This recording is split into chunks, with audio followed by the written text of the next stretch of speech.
On today's show, I'm talking about the importance of owners spending their freaking money, Mets fans and New York media still not being over the breakup with Jacob deGrom, and fans of poor teams. Don't talk to me about my team's spending anymore. All that and more on this episode of Locked On Rangers. Let's get into it. You are Locked On Rangers, your daily Texas Rangers podcast. Part of the Locked On Podcast Network, your team every day.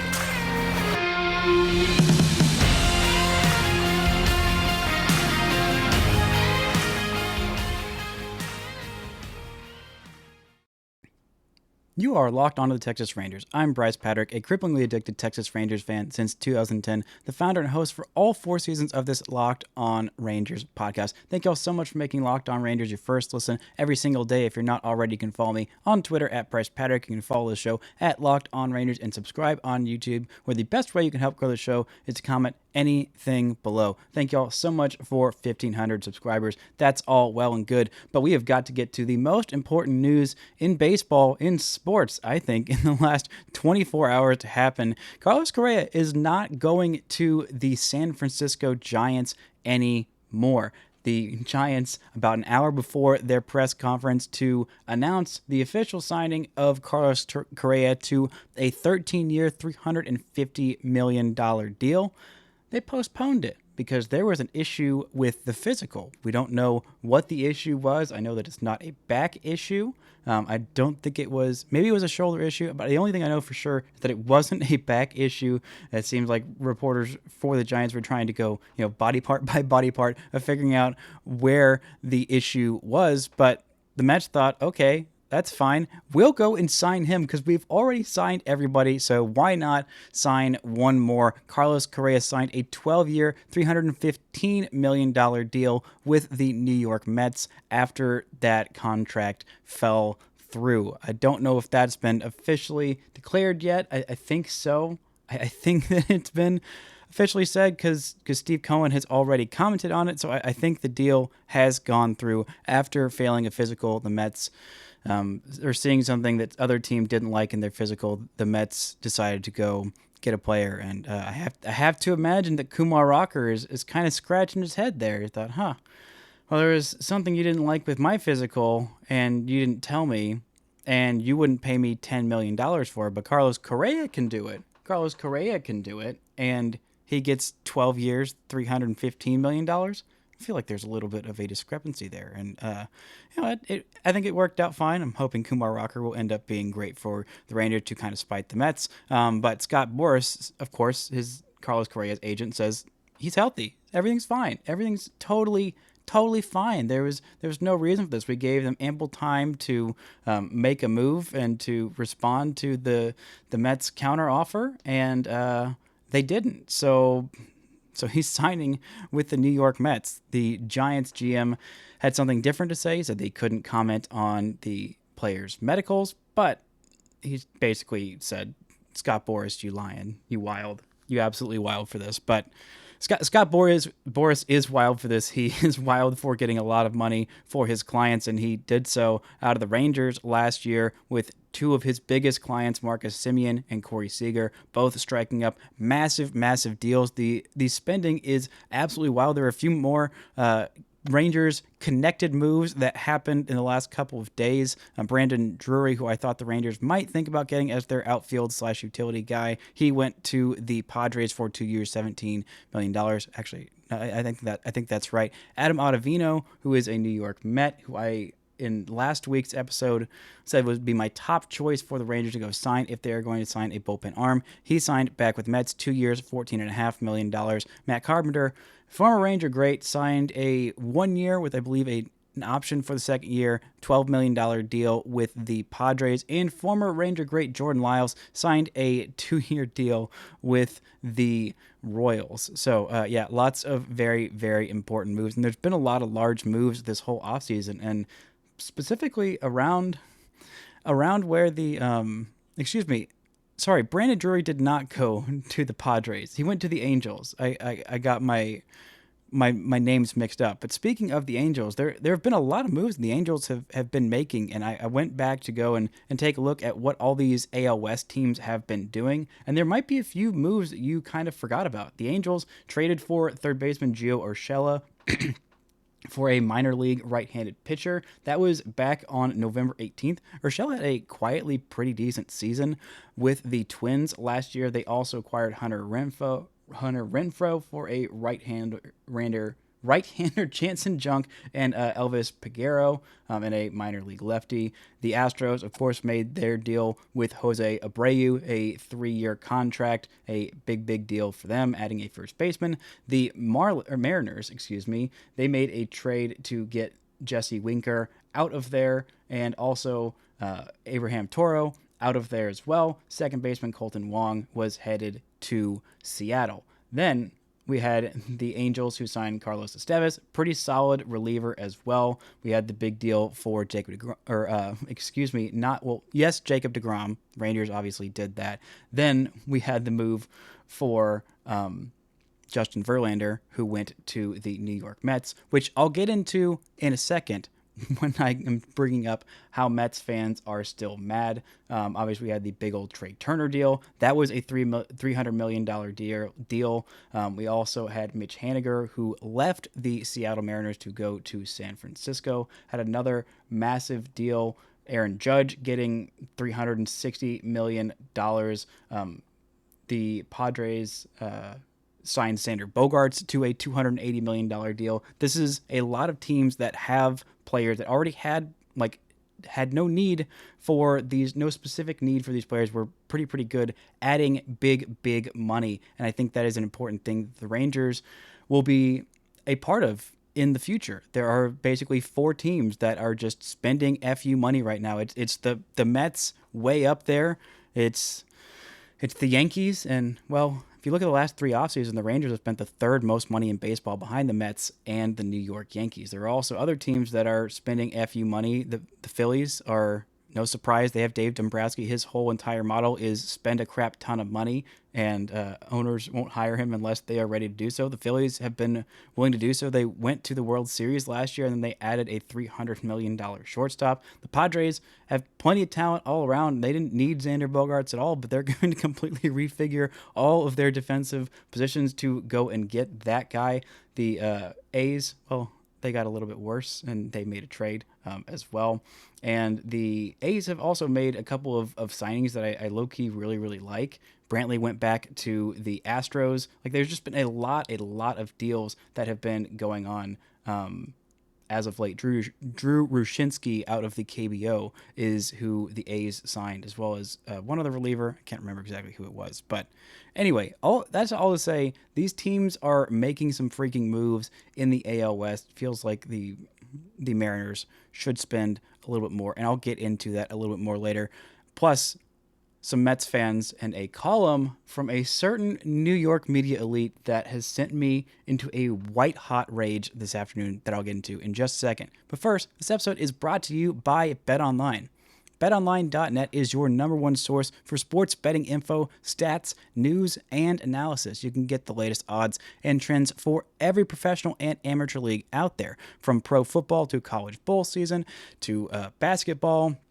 We've got it all at betonline.net. It is National Signing Day for those of you who like that sort of thing. If you are also an Alabama fan like me, it's been a pretty good day. You can make some bets on your team doing well in the college bowl season, or you can bet on the Cowboys. Well, you can no longer bet on the Cowboys to lose to the Jaguars, but yeah, you can place all kinds of bets there. Get your betting fix in there. Head to the website today or use your mobile device to learn more, because BetOnline, it's where the game starts.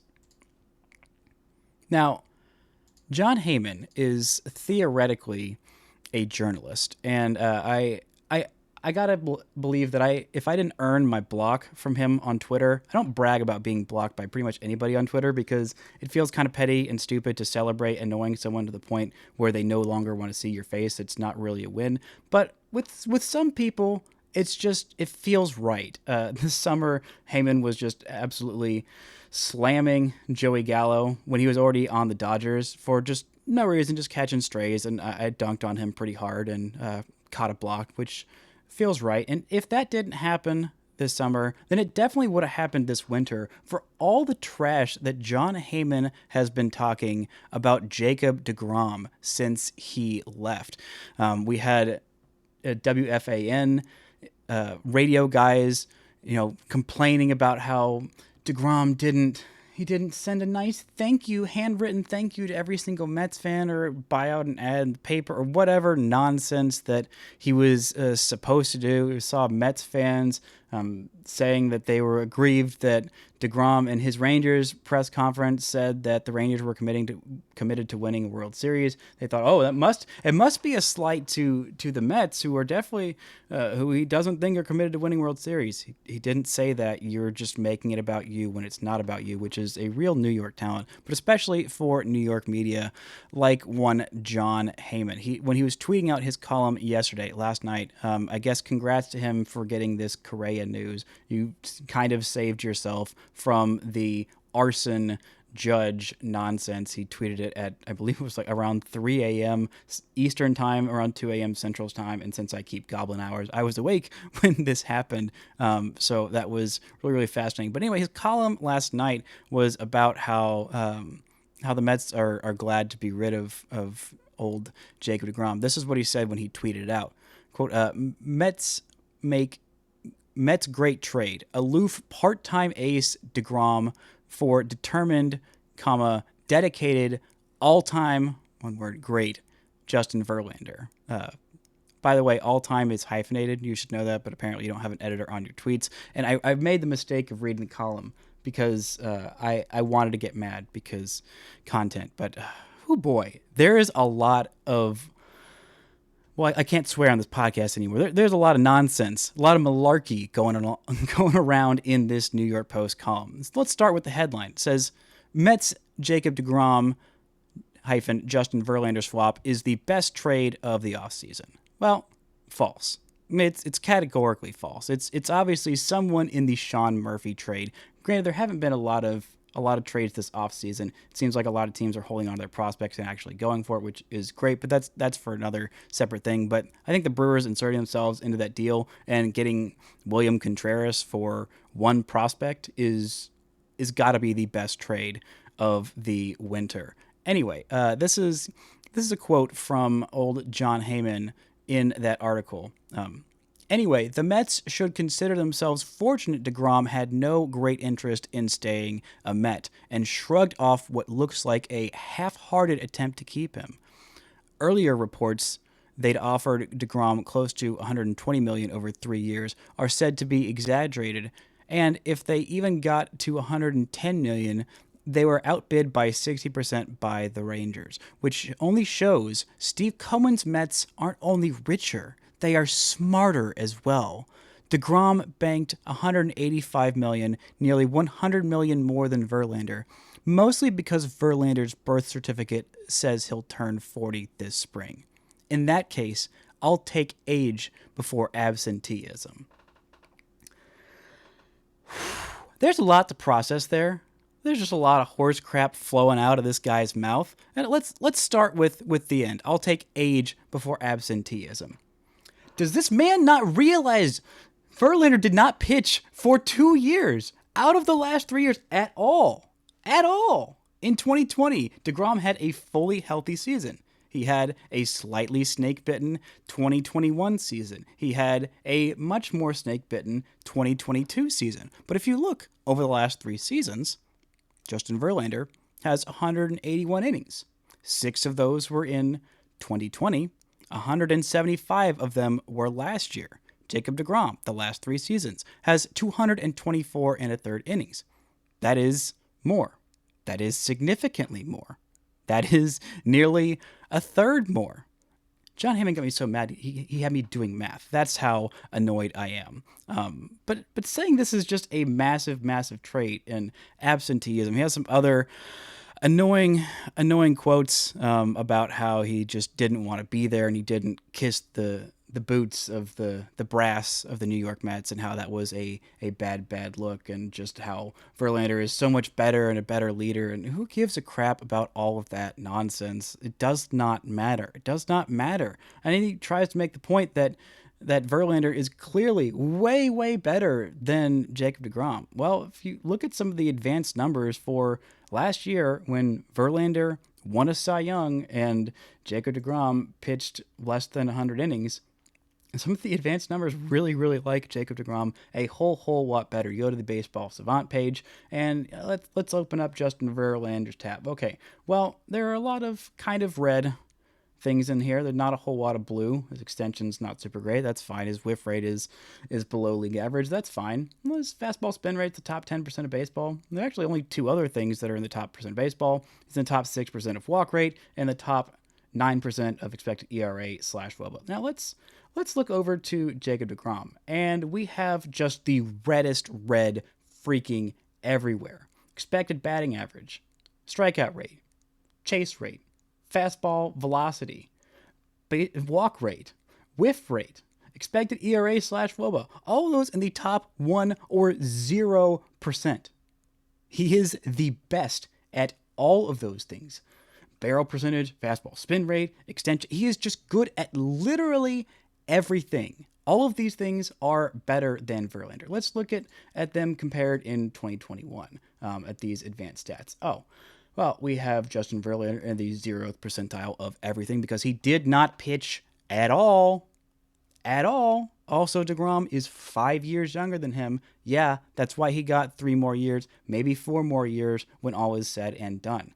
Just a thought. Also, some of the Astros magic, some of the Astros pitchers and players who went and thrived with the Astros haven't been nearly as good without the Astros environment. Maybe there's just something to that. Maybe something that the Astros do to help their players get an edge that not everybody does. There's probably a few of those analytically and otherwise.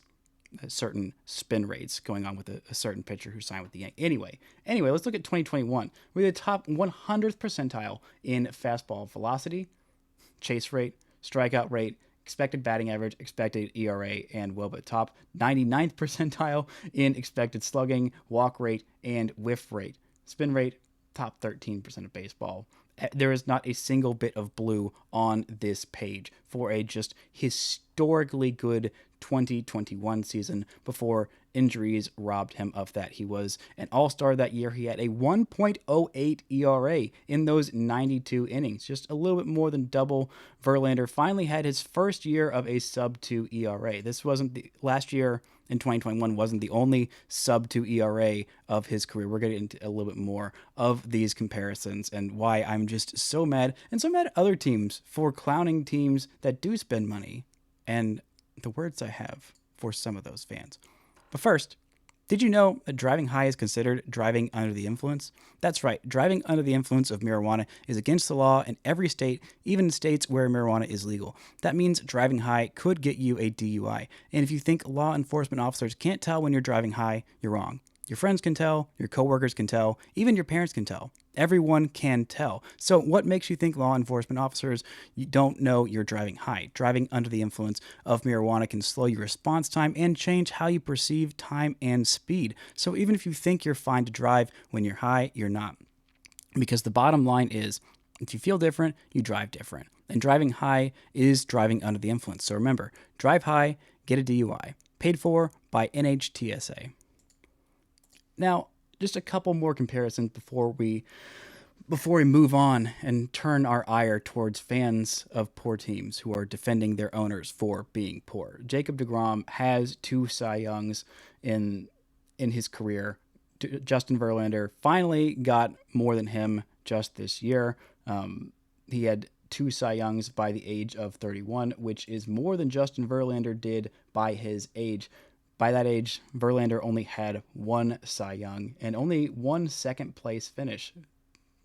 3 top 3 finishes, which is about in line with what deGrom was doing at that point in his career. But he has just been so incredibly good and consistent, and it is so unnecessary, especially with the signing of Carlos Correa. The Mets have probably the best, if not the second best, rotation in baseball. I think they have the best infield in baseball. I thought the Rangers might have a little bit of a shot at that, depending on how much Lowe improved next year and how much we got more regular seasons from Seager and Simeon. And depending on how Josh Young did, I think this Carlos Correa addition pretty much nails that in the head. It's just done. Discussion done. Mets have the best infield and one of the better infields that we have seen in baseball for a long, long time. Probably since, unfortunately, the Yankees had Teixeira and A-Rod and that guy Jeter and I think somebody named Robinson Cano. It's kind of close, unfortunately. They have Jeff McNeil and Pete Alonso, who are both really darn good, as well as Francisco Lindor. So why are the Mets still so obsessed with Jacob deGrom? He's their homegrown star, and I don't think that this obsession is something that they will ever get over. It is something that is going to hang over every deGrom start. Just get ready to just block a whole bunch of Mets fan accounts. No, there are a lot of lovely Mets fans that I know and appreciate. Ryan Finkelstein, host of Locked On Mets, is a delightful human being. There are many, many other of you who are very delightful and not abrasive and annoying Mets fans, but they might lean towards embracing the crazy with an owner who is willing to pay $114 million in luxury tax, which is more than a whole lot of other teams are spending on their entire payroll. Yeah, $114 million, which is above league average in payroll right now. The league average payroll is $109 million. That is more than all but the top 13 teams. The Cardinals are spending $115 million on their payroll this year. Everybody else is below them. And the everybody else that's below them includes... Speaking of name dropping some Locked On hosts, I've got I'm declaring official beef with Colby Patnode, host of Locked On Mariners, one of the two hosts. They have a great show. Ty Dane Gonzalez is the other host. Great guys. But I got some beef with Colby. We've gotten into it just a little bit over the last couple of months of him trying to clown the Rangers for spending a bunch of money to finish fourth in the AL West last year. And he's saying, oh, you're going to spend a whole bunch of money to finish maybe third in the AL West this year. Yeah, maybe that's fine, but I would worry more about your own team. The Mariners sit at 17th in payroll right now. 17th.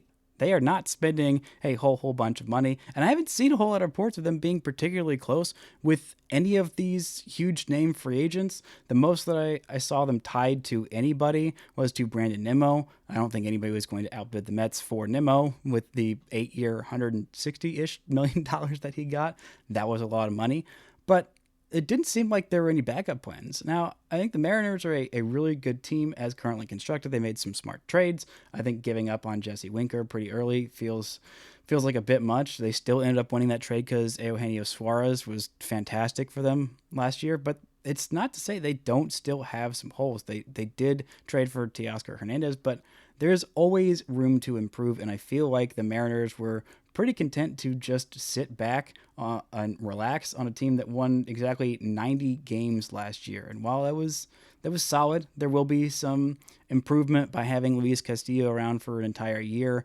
anchoring your rotation, and Logan Gilbert getting a little bit better, and George Kirby getting a little bit better. That team still has a long way to go. Like, the offense is by no means a world beater. I still think the Rangers have a better offense than the Mariners right now. I mean, their offense last year, for a lot of times, it felt like it was Julio Rodriguez while he was there and random Eugenio Suarez dingers. And that's fine. They had a pretty good bullpen. They traded away one of those guys in their bullpen for Eric Swanson for Teoscar Hernandez, which I think was a really smart swap by them.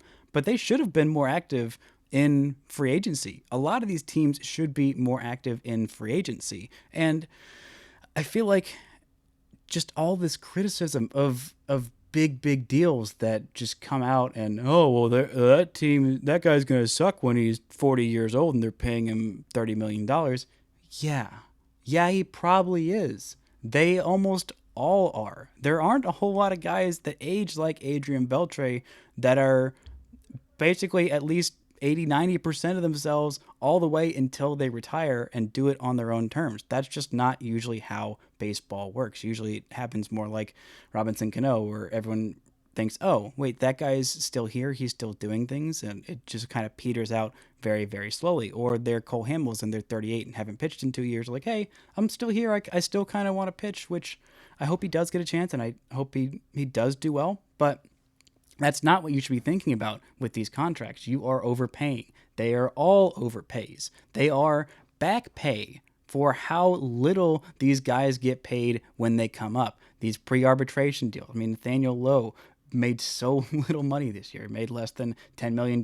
Jacob deGrom made less than $10 million when he was winning his Cy Youngs. So, of course, he opts out and wants a bigger, more secure financial future. And he got that from the Rangers when it doesn't seem like a whole lot of other teams were willing to do so, which still blows my mind. And I'm going to dunk on those teams tremendously throughout the year and throughout the years while deGrom absolutely dominates with the Rangers and hopefully is very, very healthy. But there are plenty of other people that are just dunking on teams, dunking even on their own teams for, I don't know if we should spend this much money, including this guy, David Axelrod, who was briefly a main character on Twitter for a hot minute. He's a senior political commentator for CNN.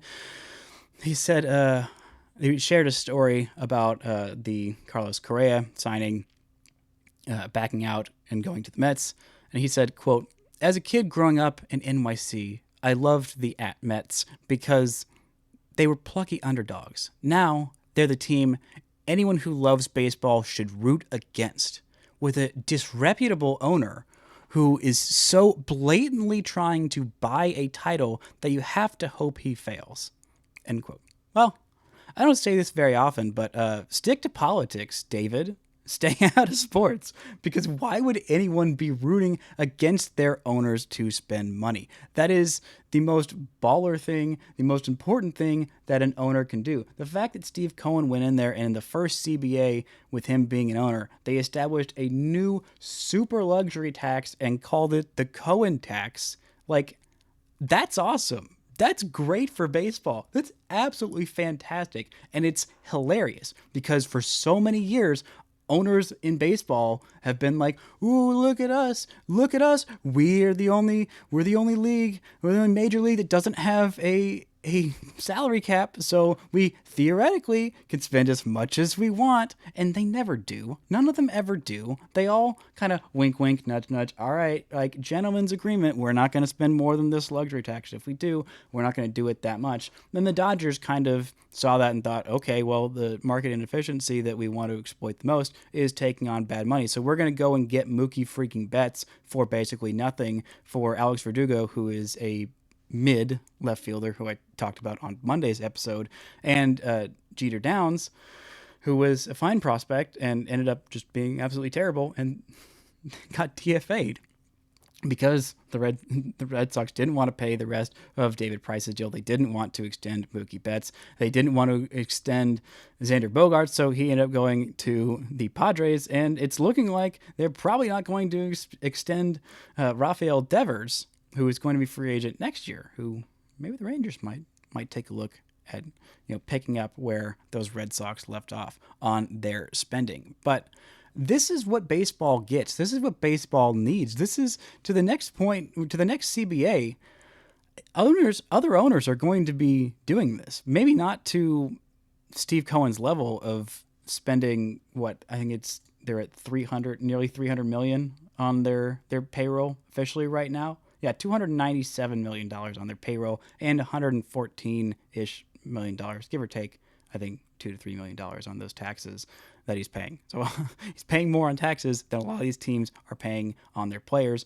And I think it shows, hey, other teams are willing to do this. The Yankees finally got their butt into gear and spent a crap ton of money on Judge and Carlos Rodon. The Phillies are like, hey, we just went to a World Series with kind of a weirdly constructed team, so why can't we spend money? Padres have been doing that for a while. The Dodgers are like eerily quiet right now in terms of spending money, and the Braves are, well, they're spending money. They're being smart about it, signing all these guys to big long-term deals while they're young. Maybe not all of them will work out, but for most of them, they seem like pretty good bargains. And the Rangers are like, well, we sucked, so we're going to not suck very, very quickly by spending a lot of money real quick. And I think that's a great, great way to do it. And it's it's probably sustainable, at least for the short term. It pried that window open real quick. The Rangers have not done a lot of long rebuilds. They've had a lot of long periods where they just sucked.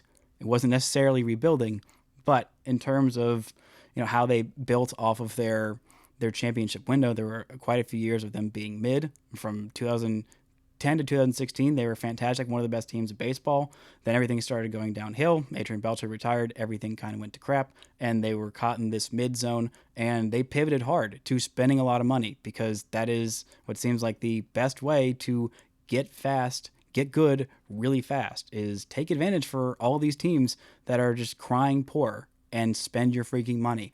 All these teams can afford it. All these ownership groups can afford it. They are tricking you into believing that it's better for them to spend their money on yachts instead of baseball players. Just, oh no, I'm so glad that my owner has an extra third vacation home in a foreign country as opposed to, bringing in a decent corner outfielder. Or, oh, I'm so glad that my owner has a third yacht instead of bringing in the starting pitcher that my team needed. They're going to charge you a crap ton of money for tickets and for concession sales anyway. So why shouldn't they spend their money? It's not your money. And they are getting your money for all of these things they continue to jack up prices for. So don't complain about your team spending big on a big free agent if it doesn't work out, because then the owners get scared off, they get embarrassed, and they stop spending money on those good players. Look at what happened with Shin-Soo Choo, who was a good contract, a good player for all of his years. He was just vastly criticized by the fan base, and I think unfairly by some media, but he was a good player and lived up to that contract. But the Rangers didn't spend for many, many moons after that contract because ownership thought, oh, well, they're going to make fun of us for spending a bunch of money, so we're not going to do that. Well, they finally changed that tune last offseason, spent big again this year, and hopefully they're going to spend big again next year.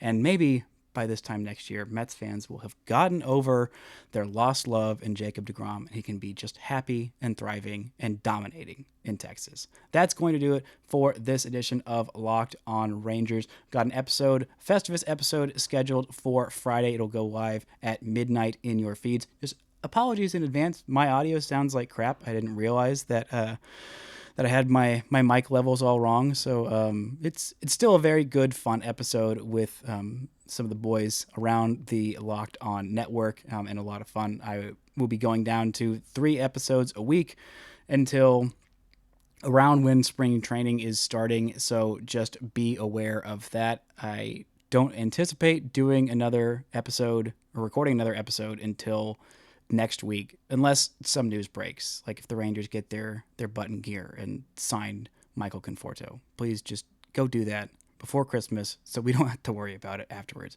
But that's going to do it for this edition of Locked On Rangers, and until next time, don't forget to enjoy baseball.